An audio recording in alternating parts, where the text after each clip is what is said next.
Our Mutual Friend by Charles Dickens. Book 3, A Long Lane. Chapter 6, The Golden Dustman Falls into Worse Company. It had come to pass that Mr Silas Wegg now rarely attended the minion of fortune and the worm of the hour at his, the worm's and minion's, own house, but lay under general instructions to await him within a certain margin of hours at the Bower. Mr Wegg took this arrangement in great dudgeon, because the appointed hours were evening hours, and those he considered precious to the progress of the friendly move. But it was quite in character, he bitterly remarked to Mr Venus, that the upstart who had trampled on these eminent creatures, Miss Elizabeth, Master George, Aunt Jane, and Uncle Parker, should oppress his literary man. The Roman Empire having worked out its destruction, Mr Boffin next appeared in a cab with Rowland's Ancient History, which valuable work being found to possess lethargic properties, broke down at about the period when the whole of the army of Alexander the Macedonian, at that time about 40,000 strong, burst into tears simultaneously on his being taken with a shivering fit after bathing.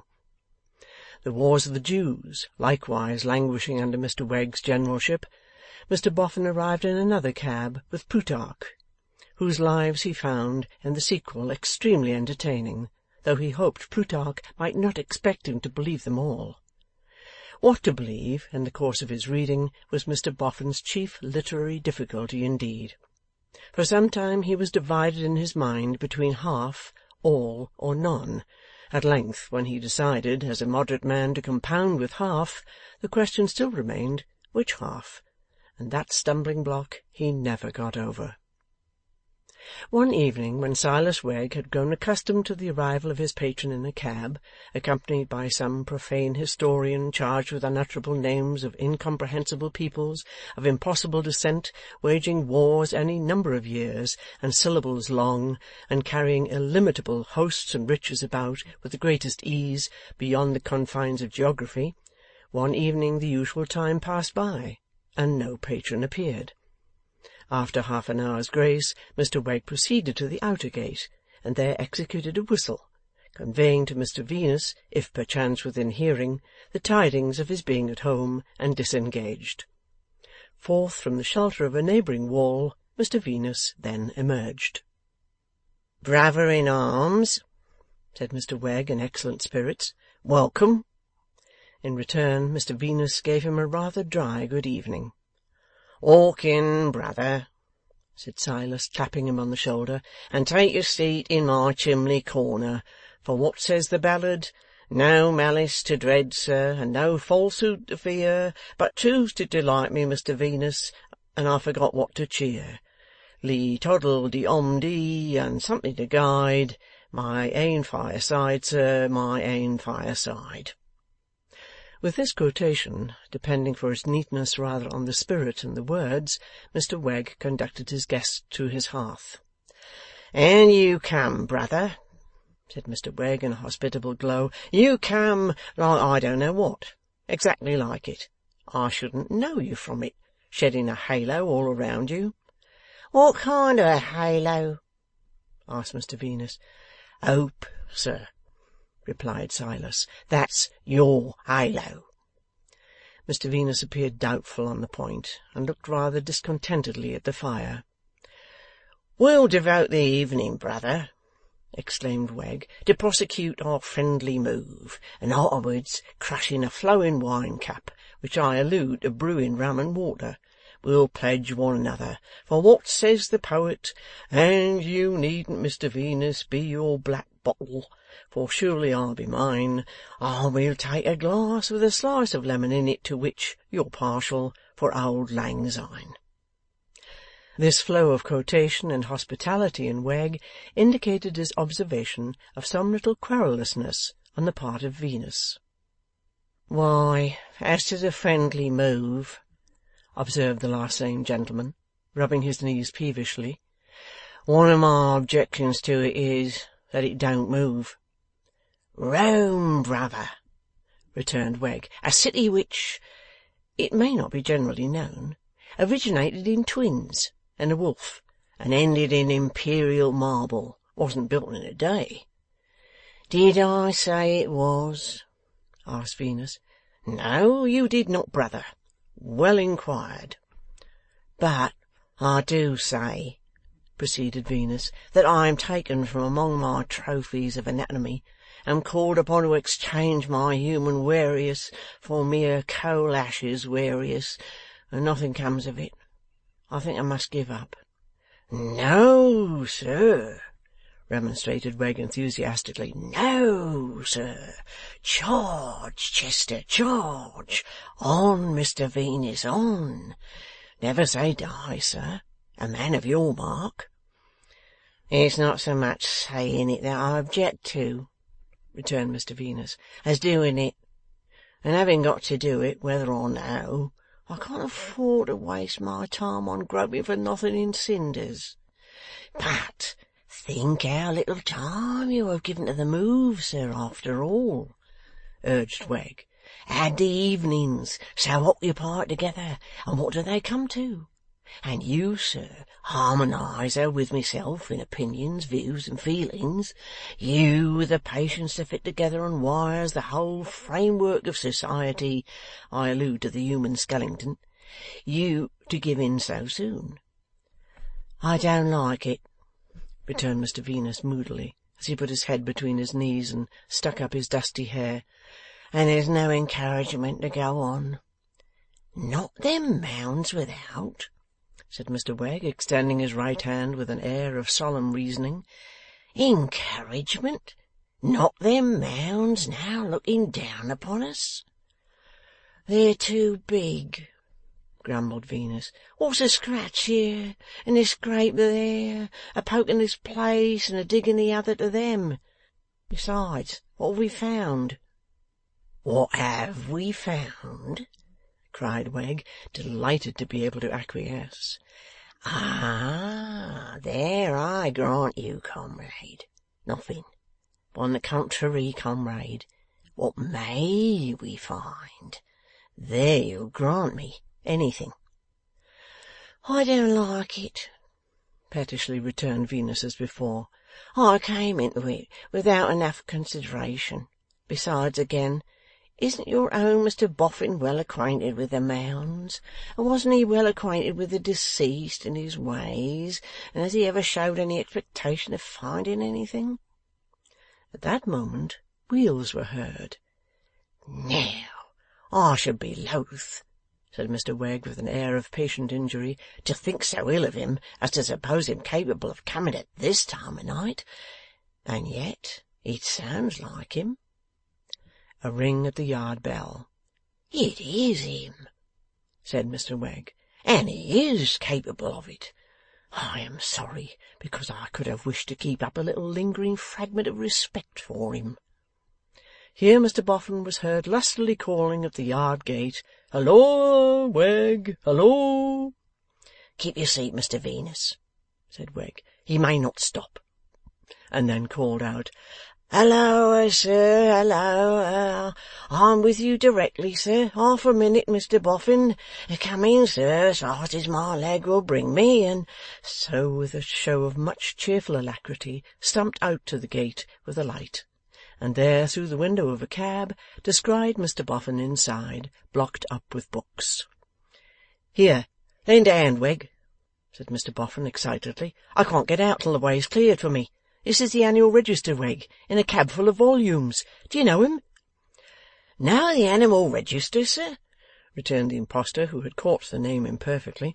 'For a trifling wager, I think I could find any animal in him, blindfold, Mr Boffin.'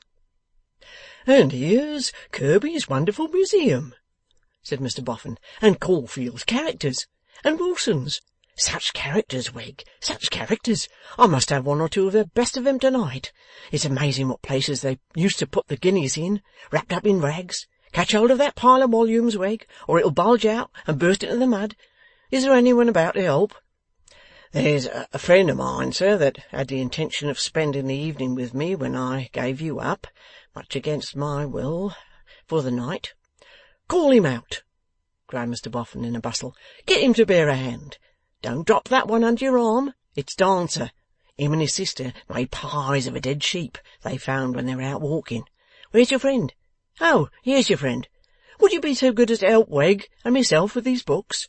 Don't take Jemmy Taylor of Southwark, nor yet Jemmy Wood of Gloucester. These are the two Jemmies. I'll carry them myself.' Not ceasing to talk and bustle in a state of great excitement, Mr Boffin directed the removal and arrangement of the books, appearing to be in some sort beside himself, until they were all deposited on the floor and the cab was dismissed. 'There!' said Mr Boffin, gloating over them. 'There they are, like the 24 fiddlers, all of a row. Get on your spectacles, Wegg. I know where to find the best of 'em, and we'll have a taste at once of what we've got before us. What's your friend's name?' Mr Wegg presented his friend as Mr Venus. 'Eh?' cried Mr Boffin, catching at the name. 'Of Clerkenwell?'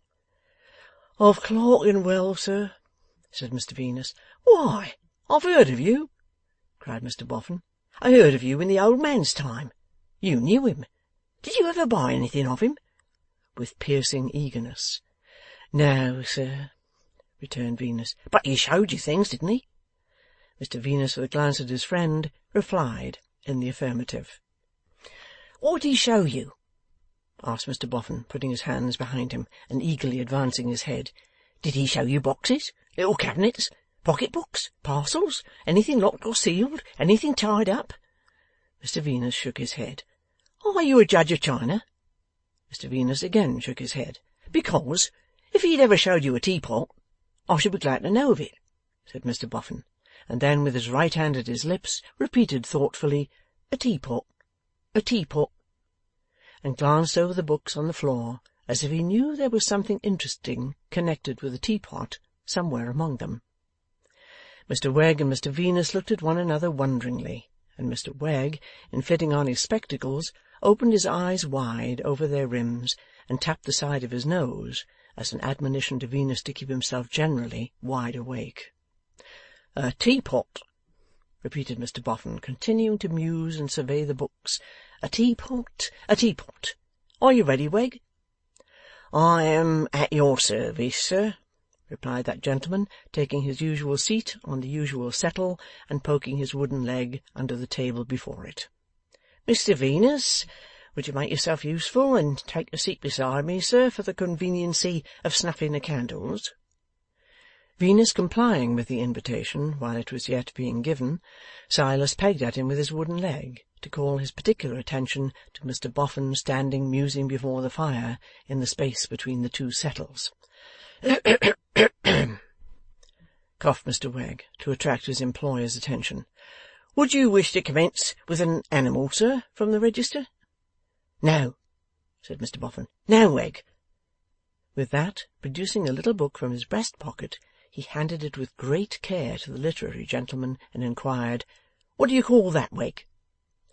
'This, sir,' replied Silas, adjusting his spectacles and referring to the title page, 'is Merryweather's Lives and Anecdotes of Misers. Mr Venus, would you make yourself useful and draw the candles a little nearer, sir?' This, to have a special opportunity of bestowing a stare upon his comrade. 'Which of 'em have you got in that lot?' asked Mr Boffin. 'Can you find out pretty easy?' 'Well, sir,' replied Silas, turning to the table of contents, and slowly fluttering the leaves of the book, 'I should say they must be pretty well all here, sir. Here's a large assortment, sir. My eye catches John Overs, sir, John Little, sir, Dick Jarrell, John Elwes, the Reverend Mr Jones of Blueberry, Vulture Hopkins, Daniel Dancer. Give us Dancer, Wegg,' said Mr Boffin. With another stare at his comrade, Silas sought and found the place. 'Page 109, Mr Boffin. Chapter 8. Contents of chapter, his birth and estate, his garments and outward appearance, Miss Dancer and her feminine graces, the miser's mansion, the finding of a treasure, the story of the mutton pies, a miser's idea of death, Bob the miser's cur, Griffiths and his master, how to turn a penny, a substitute for a fire, the advantages of keeping a snuff-box, the miser dies without a shirt, The treasures of a dunghill. Eh? What's that?' demanded Mr Boffin. 'The treasures, sir,' repeated Silas, reading very distinctly, 'of a dunghill. Mr Venus, sir, would you obleege with the snuffers?' This to secure attention to his adding with his lips only, 'mounds.' Mr Boffin drew an armchair into the space where he stood, and said, seating himself and slyly rubbing his hands, 'Give us Dancer.' Mr Wegg pursued the biography of that eminent man, through its various phases of avarice and dirt, through Miss Dancer's death on a sick regimen of cold dumpling, and through Mr Dancer's keeping his rags together with a hay band, and warming his dinner by sitting upon it, down to the consolatory incident of his dying naked in a sack, after which he read on as follows. 'The house, or rather the heap of ruins in which Mr Dancer lived, and which at his death devolved to the right of Captain Holmes, was a most miserable, decayed building, for it had not been repaired for more than half a century.' Here Mr Wegg eyes his comrade, and the room in which they sat, which had not been repaired for a long time. 'But though poor in external structures, the ruinous fabric was very rich in the interior.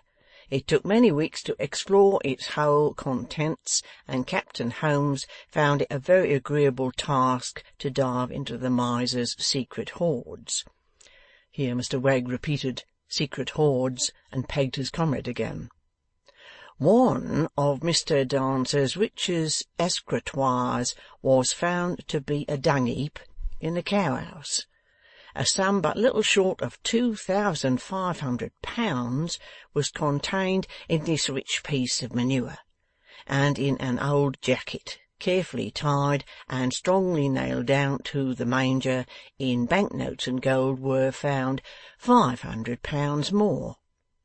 Here Mr Wegg's wooden leg started forward under the table, and slowly elevated itself as he read on. 'Several bowls were discovered filled with guineas and half-guineas, and at different times, on searching the corners of the house, they found various parcels of banknotes. Some were crammed into the crevices of the wall.' Here Mr Venus looked at the wall. 'Bundles were hid under the cushions and covers of the chairs.' Here Mr Venus looked under himself on the settle. 'Some were reposing snugly at the back of the drawers, and notes amounting to £600 were found neatly doubled up in the inside of an old teapot. In the stable the captain found jugs full of old dollars and shillings. The chimney was not left unsearched, and paid very well for the trouble, for in 19 different holes, all filled with soot, were found various sums of money amounting together to more than £200. On the way to this crisis, Mr Wegg's wooden leg had gradually elevated itself more and more, and he had nudged Mr Venus with his opposite elbow deeper and deeper, until at length the preservation of his balance became incompatible with the two actions, and he now dropped over sideways upon that gentleman, squeezing him against the settle's edge.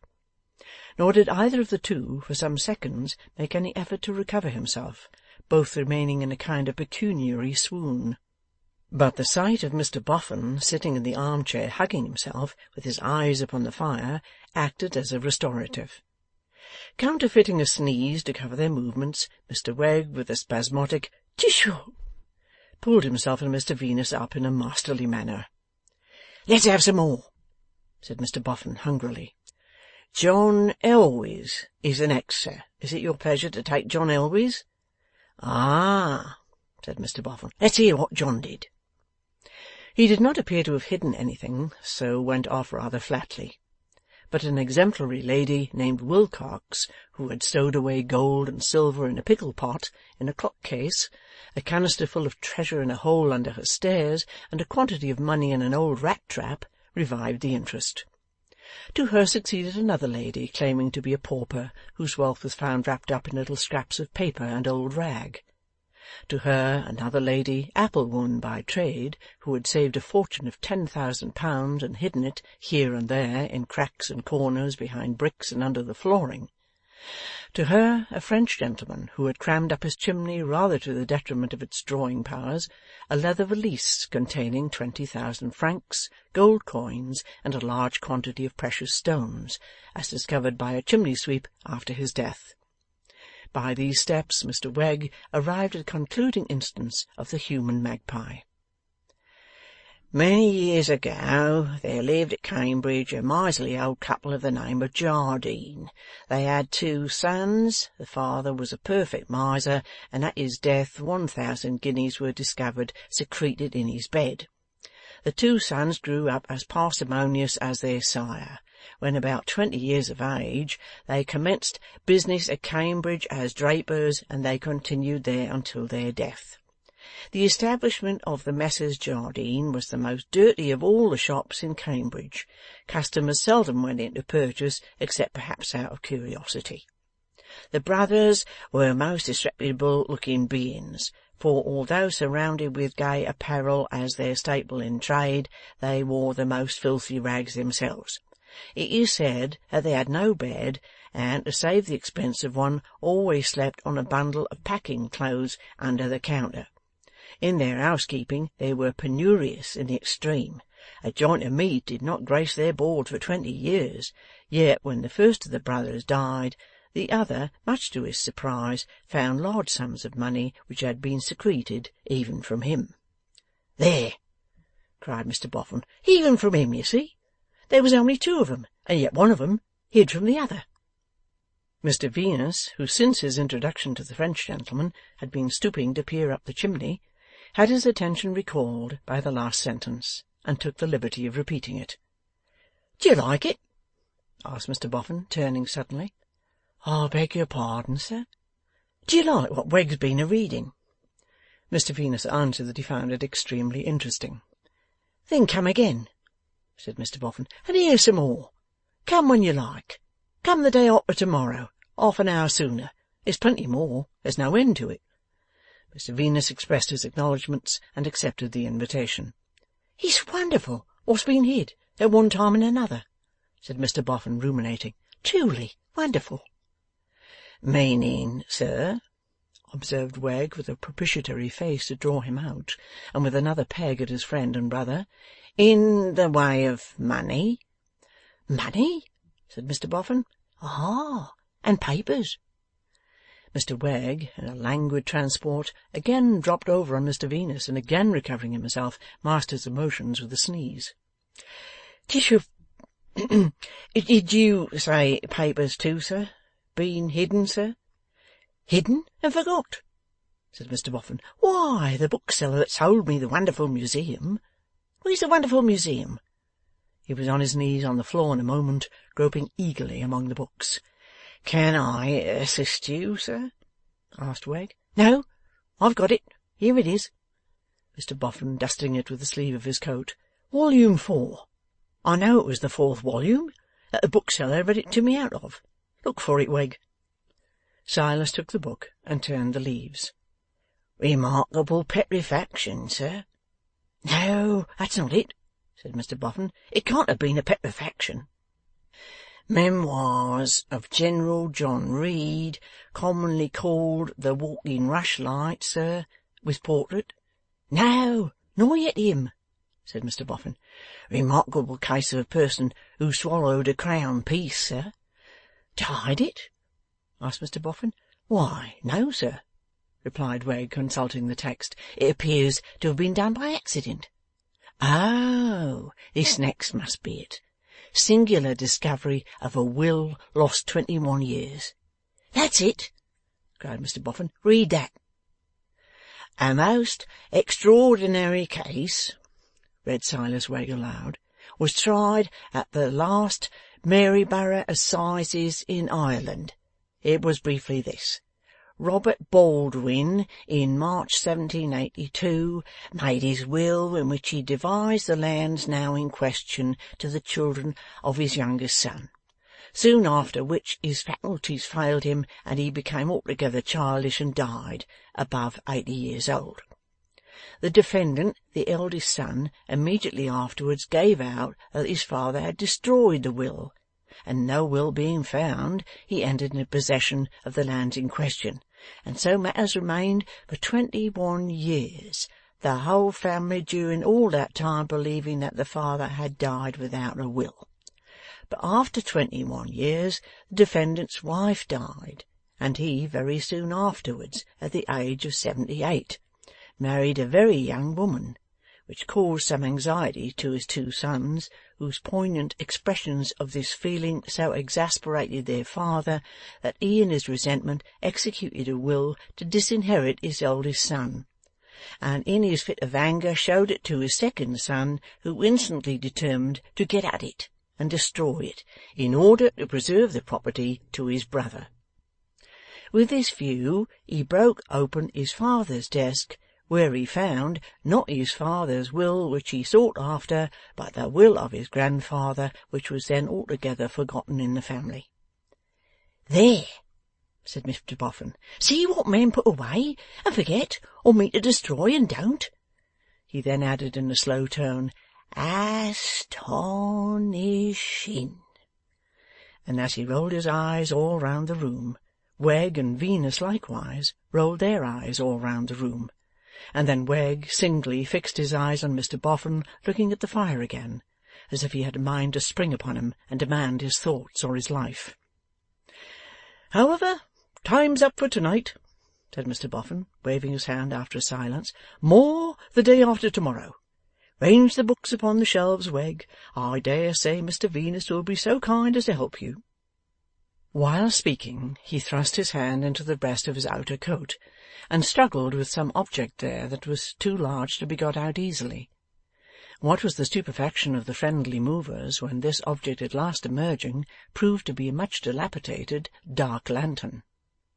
Without at all noticing the effect produced by this little instrument, Mr Boffin stood it on his knee, and producing a box of matches, deliberately lighted the candle in the lantern, blew out the kindled match, and cast the end into the fire. "I'm going, Wegg," he then announced, "to take a turn about the place, and round the yard. I don't want you. Me and this same lantern have taken hundreds, thousands, of such turns in our time together." "But I couldn't think, sir, not on any account I couldn't," Wegg was politely beginning, when Mr Boffin, who had risen and was going towards the door, stopped. "I've told you I don't want you, Wegg." Wegg looked intelligently thoughtful, as if that had not occurred to his mind until he now brought it to bear on the circumstance. He had nothing for it but to let Mr Boffin go out and shut the door behind him. But, the instant he was on the other side of it, Wegg clutched Venus with both hands, and said in a choking whisper, as if he were being strangled, "Mr Venus, he must be followed, he must be watched, he mustn't be lost sight of for a moment."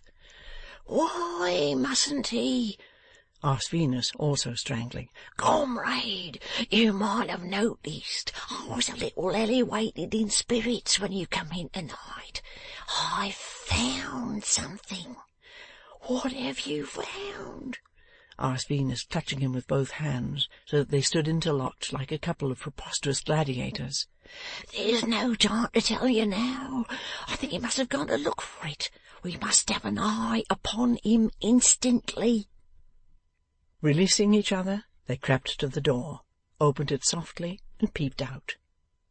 It was a cloudy night, and the black shadow of the mounds made the dark yard darker. "If not a double swindler," whispered Wegg, "why a dark lantern? We could have seen what he was about if he had carried a light one. Softly, this way." Cautiously along the path that was bordered by fragments of crockery set in ashes, the two stole after him. They could hear him, at his peculiar trot, crushing the loose cinders as he went. "He knows the place by heart," muttered Silas, "and don't need to turn his lantern on, confound him." But he did turn it on, almost in that instant, and flashed its light upon the first of the mounds. "Is that the spot?" asked Venus in a whisper. "He's warm," said Silas in the same tone. "He's precious warm. He's close. I think he must be going to look for it. What's that he's got in his hand?" A shovel, answered Venus, and he knows how to use it. Remember, 50 times as well as either of us. If he looks for it and misses it, partner, suggested Wegg, what shall we do? First of all, wait till he does, said Venus. Discreet advice, too, for he darkened his lantern again, and the mound turned black. After a few seconds he turned the light on once more, and was seen standing at the foot of the second mound, slowly raising the lantern little by little until he held it up at arm's length, as if he were examining the condition of the whole surface. That can't be the spot, too, said Venus. No, said Wegg, he's getting cold. It strikes me, whispered Venus, that he wants to find out whether anyone has been groping about there. Hush, returned Wegg. He's getting colder and colder. Now he's freezing. This exclamation was elicited by his having turned the lantern off again and on again, and being visible at the foot of the third mound. Why, he's going up it, said Venus. Shovel and all, said Wegg. At a nimble trot, as if the shovel over his shoulder stimulated him by reviving old associations, Mr. Boffin ascended the serpentining walk up the mound which he had described to Silas Wegg on the occasion of their beginning to decline and fall. On striking into it, he turned his lantern off. The two following him, stooping low so that their figures might make no mark in relief against the sky when he should turn his lantern on again, Mr. Venus took the lead, towing Mr. Wegg, in order that his refractory leg might be promptly extricated from any pitfalls it should dig for itself. They could just make out that the Golden Dustman stopped to breathe. Of course they stopped too, instantly. "This is his own mound," whispered Wegg as he recovered his wind. "This one." "Why, all three are his own," returned Venus. "So he thinks. But he's used to call this his own because it's the one first left to him, the one that was his legacy when it was all he took under the will. When he shows his light," said Venus, keeping watch upon his dusky figure all the time, "drop lower and keep closer." He went on again, and they followed again. Gaining the top of the mound, he turned on his light, but only partially, and stood it on the ground. A bare lopsided weather-beaten pole was planted in the ashes there, and had been there many a year. Hard by this pole his lantern stood, lighting a few feet of the lower part of it, and a little of the ashy surface around, and then casting off a purposeless little clear trail of light into the air. "He can never be going to dig up the pole," whispered Venus as they dropped low and kept close. "Perhaps it's hollow and full of something," whispered Wegg. He was going to dig with whatsoever object, for he tucked up his cuffs and spat on his hands, and then went at it like an old digger as he was. He had no design upon the pole, except that he measured a shovel's length from it before beginning, nor was it his purpose to dig deep. Some dozen or so of expert strokes sufficed. Then he stopped, looked down into the cavity, bent over it, and took out what appeared to be an ordinary case bottle, one of those squat, high-shouldered, short-necked glass bottles which the Dutchman is said to keep his courage in. As soon as he had done this, he turned off his lantern, and they could hear that he was filling up the hole in the dark. The ashes being easily moved by a skilful hand, the spies took this as a hint to make off in good time. Accordingly Mr. Venus slipped past Mr. Wegg and towed him down. But Mr. Wegg's descent was not accomplished without some personal inconvenience, for his self-willed leg sticking into the ashes about half-way down, and time pressing, Mr. Venus took the liberty of hauling him from his tether by the collar, which occasioned him to make the rest of the journey on his back, with his head enveloped in the skirts of his coat, and his wooden leg coming last like a drag.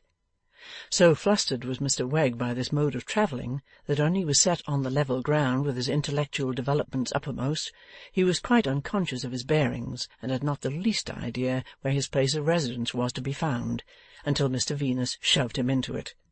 Even then he staggered round and round, weakly staring about him, until Mr Venus with a hard brush brushed his senses into him and the dust out of him. Mr Boffin came down leisurely, for this brushing process had been well accomplished, and Mr Venus had had time to take his breath before he reappeared. That he had the bottle somewhere about him could not be doubted. Where was not so clear. He wore a large rough coat, buttoned over, and it might be in any one of half a dozen pockets. "What's the matter, Wegg?" said Mr Boffin. "You are as pale as a candle." Mr Wegg replied with literal exactness that he felt as if he had had a turn. "Bile," said Mr Boffin, blowing out the light in the lantern, shutting it up and stowing it away in the breast of his coat as before. "Are you subject to bile, Wegg?" Mr Wegg again replied, with strict adherence to truth, that he didn't think he had ever had a similar sensation in his head to anything like the same extent. "Physic yourself to-morrow, Wegg," said Mr Boffin, "to be in order for next night. By the by, this neighbourhood is going to have a loss, Wegg." "A loss, sir?" "Going to lose the Mounds." The friendly movers made such an obvious effort not to look at one another, that they might as well have stared at one another with all their might. "Have you parted with them, Mr Boffin?" asked Silas. "Yes, they're going. Mine's as good as gone already." "You mean the little one of the three with the pole atop, sir?" "Yes," said Mr Boffin, rubbing his ear in his old way with that new touch of craftiness added to it. "It has fetched a penny. It'll begin to be carted off to-morrow." "Have you been out to take leave of your old friend, sir?" asked Silas jocosely. "No," said Mr Boffin. "What the devil put that in your head?" He was so sudden and rough that Wegg, who had been hovering closer and closer to his skirts, dispatching the back of his hand on exploring expeditions in search of the bottle's surface, retired 2 or 3 paces. "No offence, sir," said Wegg humbly. "No offence." Mr Boffin eyed him as a dog might eye another dog who wanted his bone, and actually retorted with a low growl, as the dog might have retorted. "Good night," he said, after having sunk into a moody silence, with his hands clasped behind him and his eyes suspiciously wandering about Wegg. "No, stop there. I know the way out, and I want no light." Avarice, and the evening's legends of avarice, and the inflammatory effect of what he had seen, and perhaps the rush of his ill-conditioned blood to his brain in his descent, wrought Silas Wegg to such a pitch of insatiable appetite that when the door closed he made a swoop at it, and drew Venus along with him. "He mustn't go," he cried. "We mustn't let him go. He's got that bottle about him. We must have that bottle." "Why, you wouldn't take it by force," said Venus, restraining him. "Wouldn't I? Yes, I would. I'd take it by any force. I'd have it at any price. Are you so afraid of one old man as to let him go, you coward?" "I'm so afraid of you as not to let you go," muttered Venus sturdily, clasping him in his arms. "Did you hear him?" retorted Wegg. "Did you hear him say that he was resolved to disappoint us? Did you hear him say, you cur, that he was going to have the Mounds cleared off, when no doubt the whole place will be rummaged? If you haven't the spirit of a mouse to defend your rights, I have. Let me go after him." As in his wildness he was making a strong struggle for it, Mr Venus deemed it expedient to lift him, throw him, and fall with him, well knowing that, once down, he would not be up again easily with his wooden leg. So they both rolled on the floor, and, as they did so, Mr Boffin shut the gate. End of Book 3, Chapter 6.